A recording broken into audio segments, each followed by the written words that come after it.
Don't watch the finale until you hear this. 90 minutes. That's what they're giving us. The longest episode in From history. And it drops this Sunday. But here's the thing.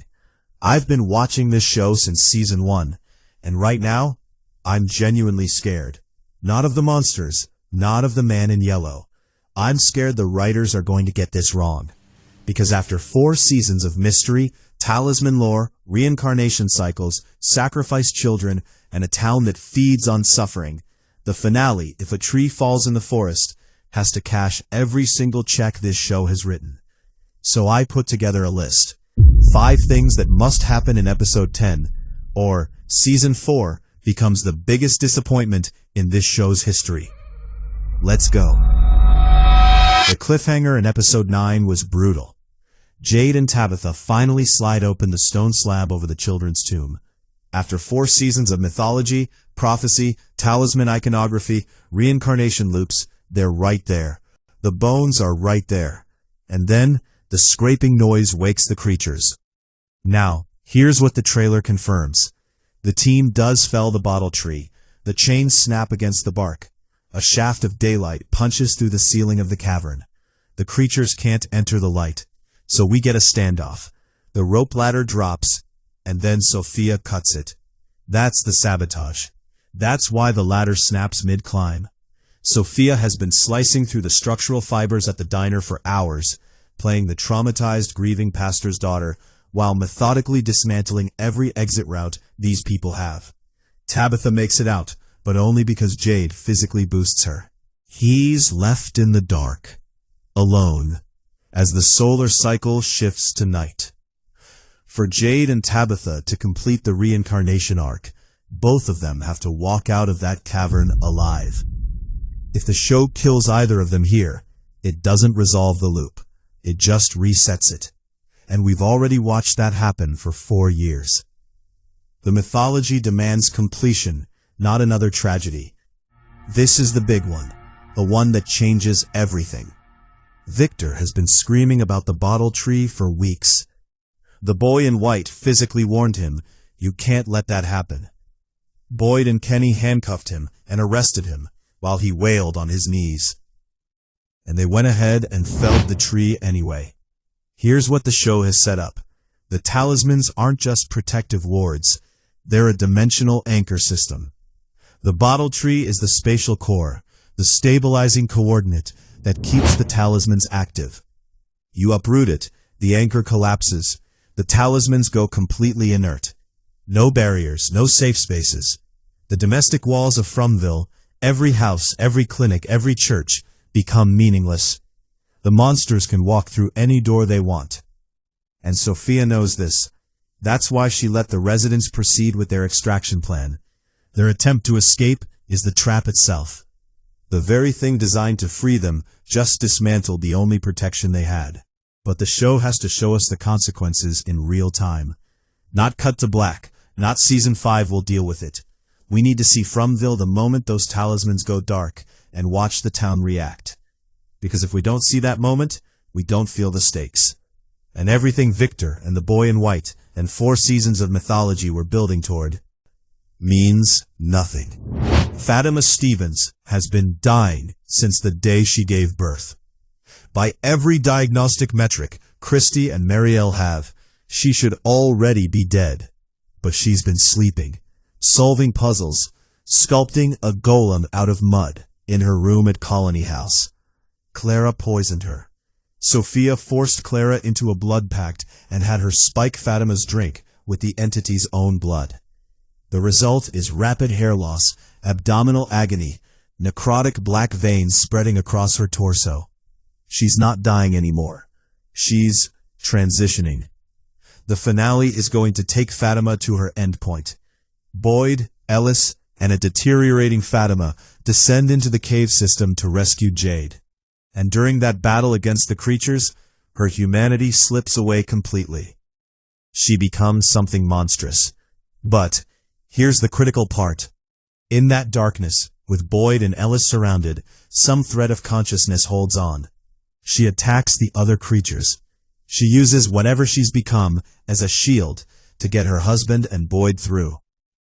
The show has to earn this. Fatima's arc isn't just body horror.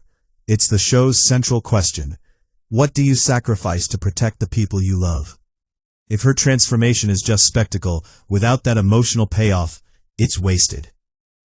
The golem mythology, the clay, the obsessive sculpting, all of it has been pointing to this moment. Make it count. This is the most quietly devastating subplot in the entire season. Henry has been drinking Sophia's blood. He doesn't know it, and the hallucination it creates is perfectly designed to break him. He keeps waking up in a hospital bed. His dead family is there. A normal Victor tells him the truth. This whole nightmare is a coma dream from a bad acid trip decades ago. And to wake up, to go home to his family, he has to kill the anchor. He has to kill his real son. What makes this horrific isn't the violence, it's the logic. The hallucination is airtight.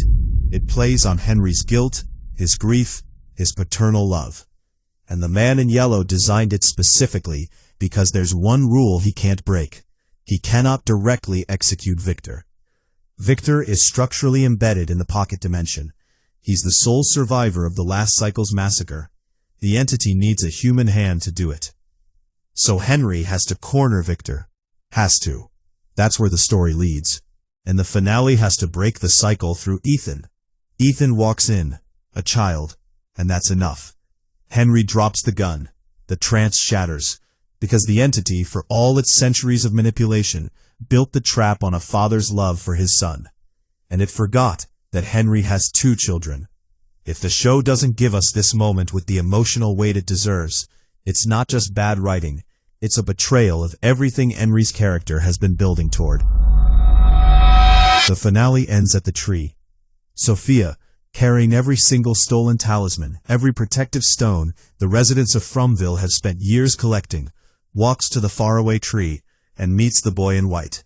And this scene is the most important scene in the entire season, because for the first time, we see these 2 entities in direct conversation. The boy in white looks at Sophia and says, "You're going to lose this time." Sophia's response? She throws every talisman through the portal. Gone. Permanent. Now, what the show must deliver is the meaning of that exchange. The boy in white is not just a creepy child figure in the mythology. He's something evolving. Sophia calls him out on it, comments on how much he's grown. She's ancient and stagnant. He's changing. And that difference? That's the crack in the system. That's the first real hint that this cycle might actually be breakable. If the finale ends with the talismans gone and no acknowledgement of what the boy in white represents, we walk into Season 5 blind. No mythology tether. No hope thread. The show doesn't have to answer everything, but it has to give us a reason to believe the survivors aren't completely doomed. And right now, the boy in white is the only one making that promise. Here's what I want you to notice. Every single one of these 5 things is connected. The bottle tree falls, the talismans die, Sophia collects them all, and the town is naked in the dark. Jade and Tabitha retrieve the bones, but the ladder is cut, because Sophia sabotaged it, because Clara's blood pact gave her an agent inside the defenses. And that sabotage only worked because Boyd ignored Victor. Fatima transforms, because Clara poisoned her, because Sophia coerced Clara, because the entity infiltrated Colony House in broad daylight, wearing the face of a grieving teenager. Henry targets Victor, because Sophia's blood created the hallucination, and the only thing that stops it is a child walking through a door at the right moment. See the pattern? The man in yellow doesn't fight, he engineers. Every crisis in this finale was seeded 3 or 4 episodes ago. The sabotaged rope, the spiked drink, the hallucination, the stolen talismans, and Sophia set them all up. That's the brilliance and the terror of this show when it's firing on all cylinders. The horror isn't the monsters in the forest. The horror is watching the trap close and realizing you helped build it. Season 5 inherits a FROMville without talismans, without barriers, without a bottle tree. What it does have? Boyd Stevens, Tabitha Matthews, a pair of children's bones, and a boy in white who just told an ancient entity, "You're going to lose this time." I believe him, but the finale has to make me feel it. So, that's my list. 5 things that have to land for this finale to actually mean something. And now, I want yours. Theory 1. If the talismans are destroyed permanently, is there anything in the mythology that can replace them? Or does Season 5 become something else entirely? Theory 2. The boy in white says Sophia is going to lose. But Sophia just threw all the talismans into the tree. Who exactly is winning right now? Drop them in the comments. I read everything. And if you want to be part of this conversation before Sunday's finale, Drama Crypt is where we piece these puzzles together. Subscribe, hit the bell, because the episode drops in 48 hours, and whatever happens in that 90-minute finale, we're going to break it down together. See you on the other side.